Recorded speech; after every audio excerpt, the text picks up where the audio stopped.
Assalamualaikum warahmatullahi wabarakatuh. Perkenalkan, saya Muhammad Faisal Zakaria, dosen Teknik Geofisika Universitas Pembangunan Nasional Veteran Yogyakarta. Saya telah menjadi dosen di jurusan Teknik Geofisika selama 4 tahun dan memiliki jabatan fungsional asisten ahli 150. Mata kuliah utama yang saya ampu adalah eksplorasi gravitasi, eksplorasi elektromagnetik, dan instrumentasi geofisika. Pada kesempatan ini, saya akan memberikan video yang akan digunakan sebagai penilaian pernyataan diri dosen dalam unjuk kerja Tridharma Perguruan Tinggi bidang pengajaran. Mata kuliah yang akan saya sampaikan adalah mata kuliah instrumentasi geofisika. RPS yang saya gunakan adalah RPS yang berbasis OBE, yaitu pendidikan berbasis luaran. Pada mata kuliah instrumentasi geofisika terdapat 6 capaian pembelajaran lulusan yang dibebankan kepada mata kuliah ini dan terbagi menjadi 3 capaian pembelajaran mata kuliah atau CPMK dan terbagi menjadi 10 sub CPMK. Lulusan dari mata kuliah ini sesuai dengan CPMK adalah terdapat beberapa hal, yaitu yang pertama adalah mampu menjelaskan dan menganalisis konsep dasar penggunaan instrumentasi geofisika. Yang kedua adalah mampu mengaplikasikan penggunaan instrumentasi geofisika dalam kegiatan-kegiatan eksplorasi dengan tetap menggunakan nilai norma serta etika. Dan yang ketiga adalah mampu mengembangkan desain model instrumentasi berdasarkan kondisi lingkungan kerja geoscience. Demikian adalah penjelasan mengenai RPS-nya. Selanjutnya adalah penjelasan mengenai mata kuliah instrumentasi geofisika. Mata kuliah instrumentasi geofisika adalah mata kuliah yang mempelajari seluk-beluk instrumentasi atau peralatan dalam geofisika, mulai dari konsep dasar, parameter fisis yang digunakan dalam geofisika, dan penggunaan sensor yang sesuai dengan besaran fisis tersebut. Instrumentasi yang akan dipelajari meliputi instrumentasi gravitasi, instrumentasi magnetik, instrumentasi elektromagnetik, instrumentasi Whirlwind Lock, dan instrumentasi GPS, di mana hal ini mencakup semua instrumentasi metode-metode yang ada dalam geofisika serta aplikasi instrumen tersebut dalam kegiatan eksplorasi. Materi yang akan diberikan dalam mata kuliah ini kepada mahasiswa adalah terdapat beberapa hal. Yang pertama adalah pengenalan instrumentasi geofisika. Yang kedua adalah pengertian dan macam-macam lingkungan kerja geoscience. Yang ketiga adalah pengertian dan macam-macam sensor. Yang keempat adalah instrumentasi geolistrik. Yang kelima adalah instrumentasi gravitasi. Yang keenam adalah instrumentasi magnetik. Yang ketujuh adalah instrumentasi Whirlwind Lock. Yang ke-8 adalah instrumentasi elektromagnetik. Yang ke-9 adalah instrumentasi GPS. Dan yang ke-10 adalah kasus kegiatan eksplorasi menggunakan instrumentasi geofisika.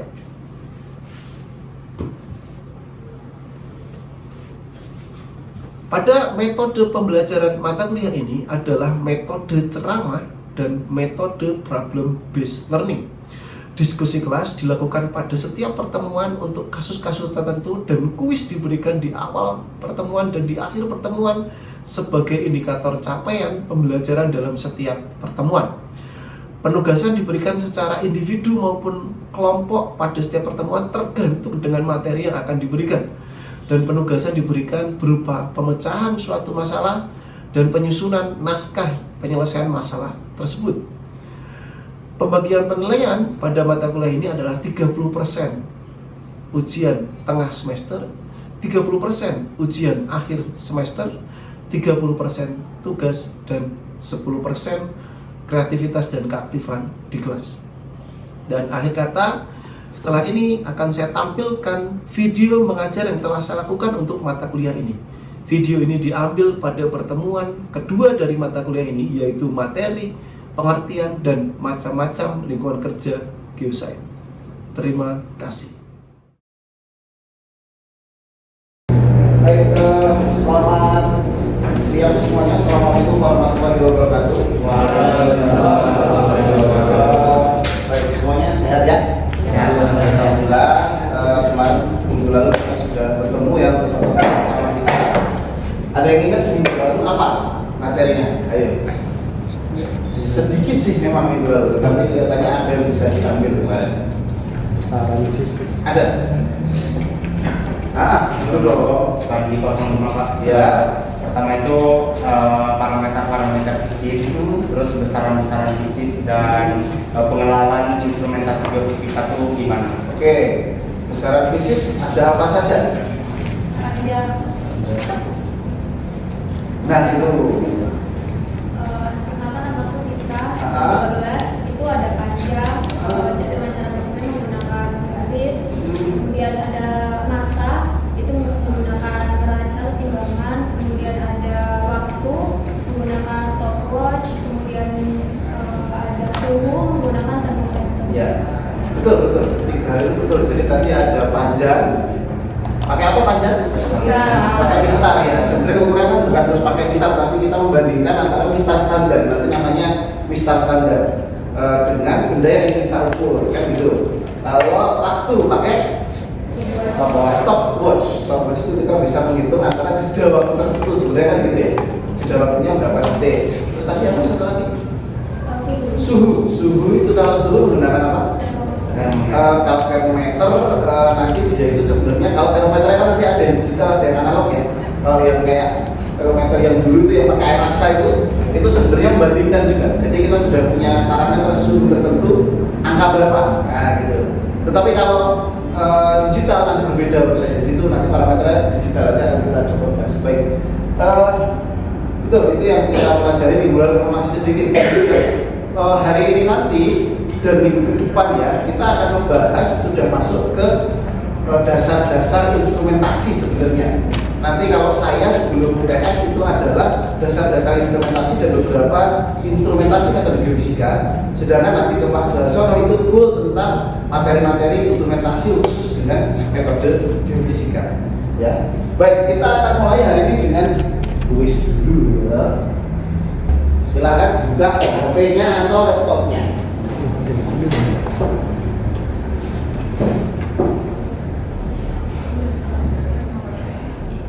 Nah, silakan masuk. Bisa nggak masuk ya? Nanti saya coba itu ada di langsung aja nih. Sampai kita foto.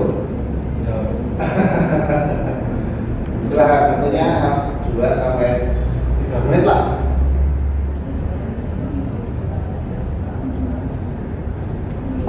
Information. Ini caranya. Permission. Ini permission semuanya. Gitu Pak. Baik, kalau memang itu tadi tidak bisa digunakan karena permission, kita pakai kertas saja. Silakan keluarkan kertasnya. Ya. Nomor 1. Kertas. Apa yang dimaksud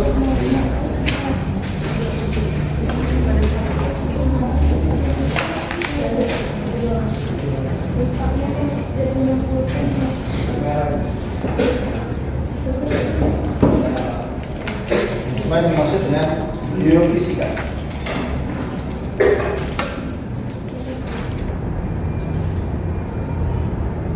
Nomor 2. Sebutkan metode geofisika dan aplikasinya minimal 5.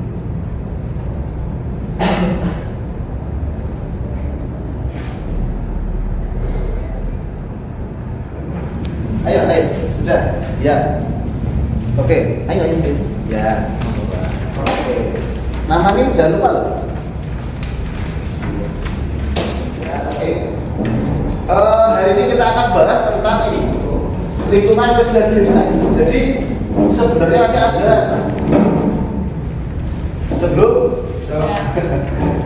lingkungan kerja desa. Jadi data kita, alat-alat kita itu bekerja di lingkungan apa sih? Nah itu nanti akan kita bahas. Tapi sebelum kita bahas dulu tentang sejarahnya di next saja.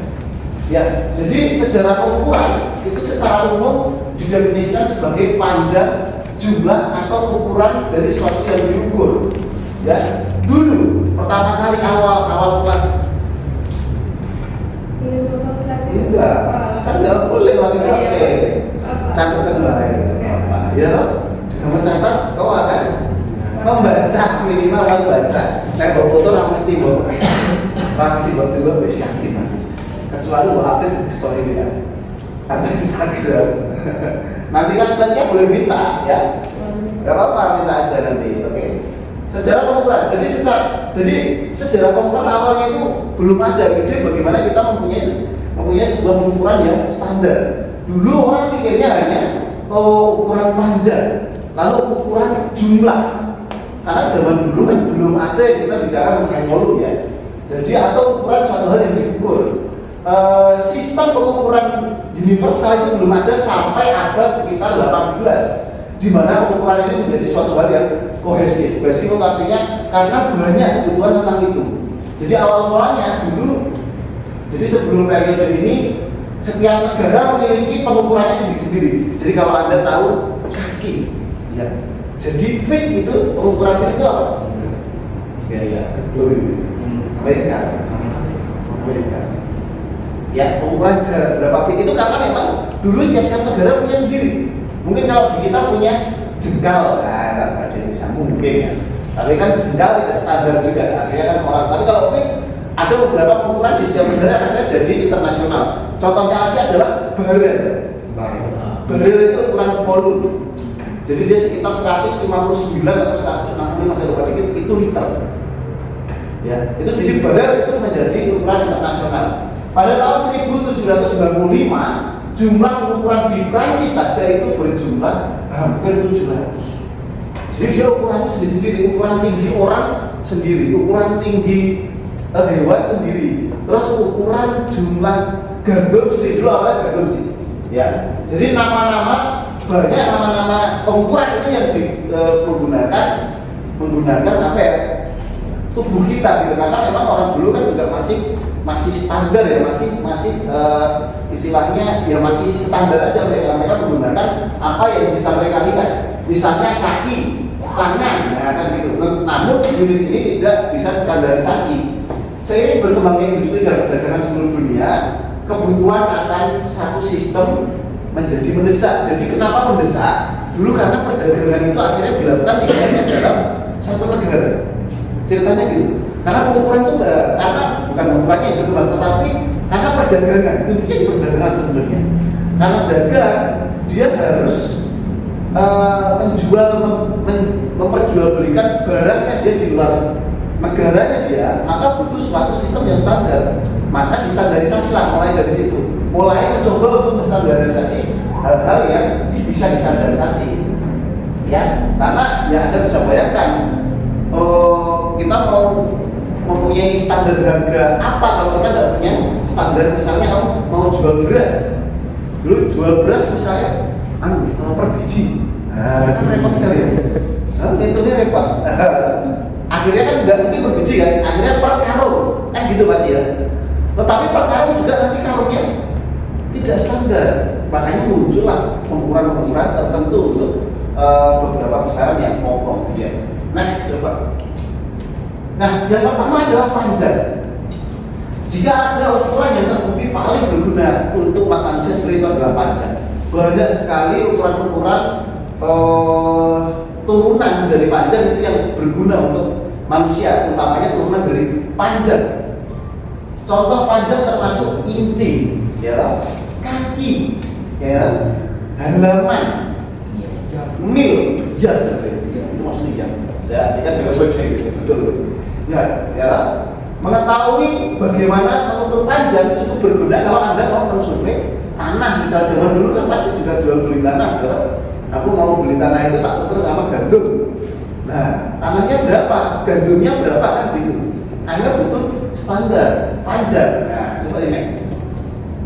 Panjang. Jadi panjang ini, nah untuk mempertahankan satu gagasan tentang berapa panjang yang tetap, maka dibuatlah suatu batang tadinya, batang yang disimpan di tempat umum. Jadi dulu awalnya itu mereka punya batang standar. Misalnya segini ini ada satu hasta, segini satu apa gitu ya. Lalu si panjang itu disimpan di tempat umum, artinya di pasar atau di tengah kota gitu, sehingga orang-orang yang butuh mengukur panjang bisa menstandar dengan itu. Awalnya begitu. Ada yang belakang ini adalah meter standar. Ini di Prancis.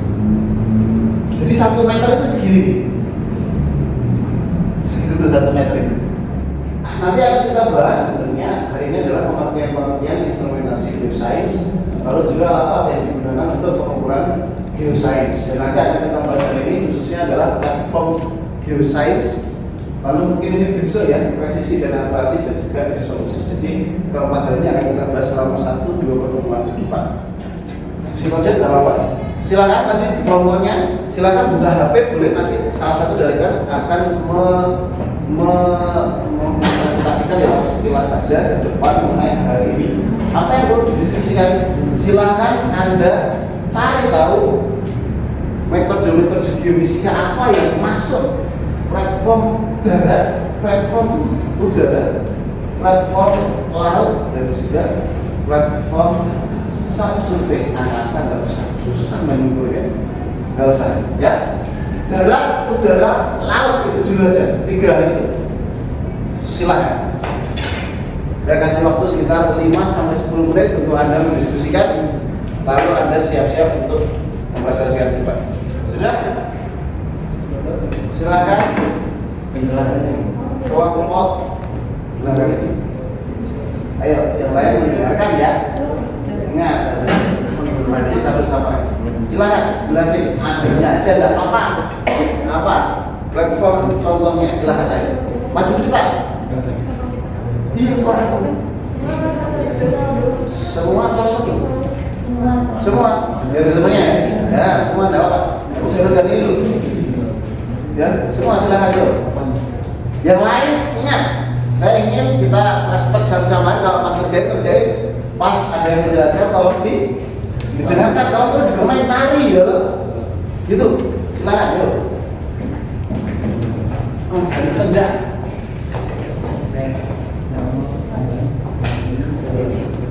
Ayo, teman, dengarkan.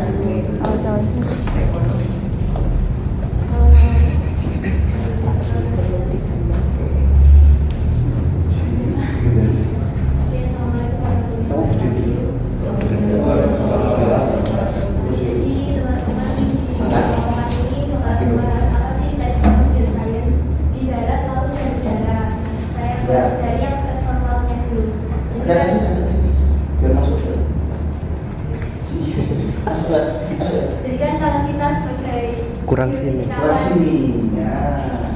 geofisikawan yang menggunakan metode-metode yang di platform laut itu, tadi kami mencari Tapi kenalan, kenalan dong.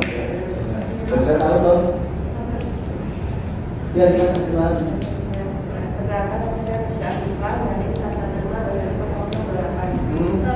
saya Maria Nurmanita dengan NIM 115 dan 10014. Maka nama Kominfo pada NIM 014. Perkenalkan, saya salah satunya Zara dengan NIM ekor 03. Ya, terus. Boleh dilanjut, Pak? Lanjut. Jadi kalau di platform laut itu ada metode-metode geofisika yang dapat digunakan di area laut, yaitu seperti seismik, yaitu untuk survei seismik di atas pantai dan untuk mencari minyak gitu, menggunakan hidrofon dan air gas. Terus ada juga metode geolistrik, yaitu metode yang kalau digunakan untuk identifikasi intrusi air laut. Silakan. Kenalan enggak? Iya. Kenalan dong. Ya. Perkenalkan, nama saya Muhammad Fadi Saputra, NIM 115210005. Perkenalkan, saya Dr. Rohim dengan NIM 1152002. Saya Panjang Mas Kursyota, NIM 1152002. Ya. Perkenalkan, nama saya Alis Mustafa, NIM 115200019. Ya. Silakan. Jadi untuk yang pertama itu platform dari laut. Yang pertama ada seismik. Nah, seismik itu mengukur untuk cadangan minyak dan juga mengukur sumber-sumber gempa atau intrusi-intrusi dari batuan. Dan untuk selanjutnya itu marine gravity survey, yang mana marine gravity survey itu untuk survei lepas pantai. Oke, yang berikutnya ada di udara ya. Di udara itu kita pakai pesawat. Nah, salah satu yang kami contoh itu dia ada salah satu kegiatan melakukan survei di udara dari TLAS. Nah itu dia eksplorasi di udara menggunakan pesawat, di mana dia ada menggunakan tiga instrumen tadi, yaitu magnetometer, lalu juga elektromagnetik, lalu yang terakhir ada gammaring. Nah dengan menggunakan tiga itu dia bisa menentukan tadi, bisa meter elektromagnetik, lalu menentukan juga magnetisme, lalu yang terakhir juga menentukan radioaktif tadi. Nah selanjutnya untuk yang platform darat kita ambil saja contoh yaitu metode geolistrik. Nah metode geolistrik dapat dilakukan di darat yang mana kita menginjeksikan si arus listrik ke tanah, kemudian kita mendapat sinyal dari si sifat kelistrikan batuan diterima di darat juga. Ya, oke. Ada lagi? Sudah? Sedikit. Ya, silakan dulu. Itu. Ya kita dari kami. Wassalamualaikum warahmatullahi wabarakatuh. Pertanyaannya adalah seismik ukurnya pakai apa? Ini dong, kayak jawabnya gini. Seismik ukurnya pakai apa? Boleh? Marita 16 pakai itu Pak, kapal. Catat. Nah, Pakai kapal, terus nanti di belakangnya ada hidrofon. hidrofon. Betul. Jawabannya kalau kita bicara seismik di laut menggunakan hidrofon. Hidrofon. Ya, hidrofon itu apa toh? Hidrofon itu adalah mengukur getaran tapi di air, bukan di laut aja, di air. Namanya juga hidro. Ya, kalau di darat namanya adalah geofon. Jadi hidrofon dan geofon itu prinsipnya sama, mengukur getaran tetapi yang ada di laut, di air dan di itu bedanya ya. Kayak apa tuh geofon itu nanti akan dibahas khusus di metode seismik, dan juga mungkin di sini ada di tentang kita bicara geofon gitu ya. Tapi prinsipnya sebenarnya geofon, hidrofon itu sama seperti mikrofon. Ya, karena apa? Karena prinsipnya gelombang suara dan gelombang seismik itu sama. Gelombang seismik sama gelombang suara itu sama ya. Jadi gelombang seismik itu kalau merambat di udara itu jadi suara sebenarnya. Jadi itu sama. Nah, terus apa lagi? Tadi ada seismik laut, betul. Kalau untuk apanya nanti lah di aplikasi ya. Terus ada apa lagi tadi? Anda menyebutnya? Geolistrik. Nah ini yang jadi muncul geolistrik. Kesetrum betul nanti. Ya. Sampai sekarang geolistrik belum ada pengembangannya ke arah marine, ke laut belum. Kalau ke air sudah dicoba beberapa. Jadi mencoba untuk mengukur di sungai atau di apa kan? Air yang diam itu. Waduk, danau atau waduk itu sudah ada percobaannya. Tetapi ke arah laut sampai sekarang belum. Gitu ya. Jadi beberapa sebenarnya nanti ada, saya jelaskan beberapa platform ya, pertama yang darat ada observatorium seismologi. Jadi seismologi itu platform darat ya, platform darat. Jadi di dunia ini itu sudah ada, kalau di Indonesia sih ya, jadi sudah ada stasiun seismologi di seluruh Indonesia dan sebenarnya sudah ada di seluruh dunia. Namanya World Web Seismology kalau nggak salah. Ya, jadi Global Station Distribution FGSN Network itu sebenarnya adalah titik-titik seismologi, titik-titik yang diukur secara kontinu. Stasiun seismologi di seluruh dunia sudah ada sebenarnya. Kalau kita lihat, nah ini alat gravimeter. Alat gravimeter ini besarnya kira-kira tingginya sesayal sekitar itu, kira-kira segitu. Gravimeter ini cara mengukurnya sebenarnya Anda sudah praktikum fisika dasar ya? Mengukur percepatan gravitasi ya? Iya. Ada yang ingat pakai apa? Pakai pegas sama batu. Pakai pegas dan batu, betul ya? Pakai pegas dan batu. Pegas dan batu. Pipit. Iya betul. Gak ada yang pakai benda jatuh itu mas? Nah, kalau alat gravitasi yang ini sebenarnya menggunakan prinsip benda jatuh bebas. Jadi ini sebenarnya kayak pipa gitu lah, tabung gitu, lalu ada benda dijatuhkan, jatuh bebas. Jadi aja kalau jatuh bebas kita akan bisa tahu jaraknya, maka kita akan tahu kecepatan gravitasinya. Tetapi ini alat yang untuk mengukur nilai kecepatan gravitasi. Besok akan kita pelajari gravitasi mutlak. Jadi kalau pakai ini, ukurnya harus sekitar kalau mampu sekitar 3 sampai 5 hari. Jadi kira-kira cocok juga buat eksplorasi. Ada saat ini telur bina ya. Kalau kita mau survei satu area berapa lama loh? Nah, gitu. Nah, maka mungkin nanti pengukuran gravitasi yang selanjutnya. Ya, silakan. Darat tadi apa? Darat. Bukan darat lagi dapat. Yang laut. Kalau ada tulisan di atas juga ini. Yang lain kalau didengarkan. Ya. Silakan. Ya.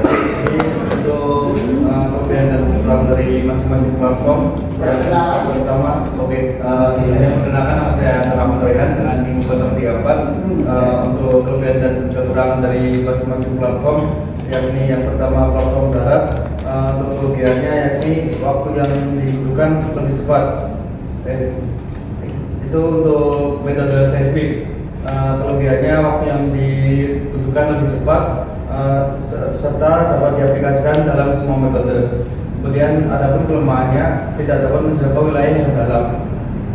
Untuk platform sendiri menggunakan seismik refleksi, juga ada metode geolistrik.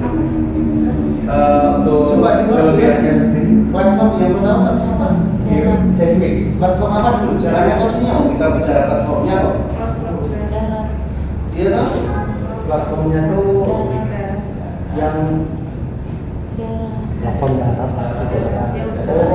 Oh, kan kita bicara platform ya? Bukan bicara metode ya?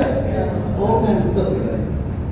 yang untuk yang darat tuh tadi tanya apa, terus ada seismologi. Seismologi kelebihannya kan kekurangannya. Jadi kami tuh waktu mencantumkan platformnya. Oh iya, platformnya pakai dianalisis platformnya. Jadi di situ hanya mencantumkan metode serta kelebihan dan kekurangan. Wah, nggak ada perintah gitu ya? Perintahnya platformnya ya? Wah, ini mengkreasikan ini. Ya, silakan dulu. Saya harap apa ini? Aduh, ya Allah, Pak.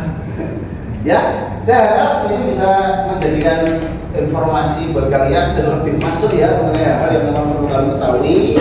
Saya minta tolong ini nanti tiap kelompok tadi pembahasannya dirangkum. Ya, kasih nama kelompok dirangkum. Diketik apa ditulis. Karena nanti kasih ke sayanya bentuknya sudah file. Ketik ya, semuanya diketik ya. Setelah ini silahkan langsung ya. Kan masih ada waktu tuh sebenarnya kan jam jam 4 atau setengah 4? Jam 4 masih ada waktu setengah jam. Jadi silakan setelah ini nanti jawabin aja. Diketik ya, diketik nanti dikumpulkan ke saya, yaitu mengenai 2. 1, kalau tadi apa yang pertama?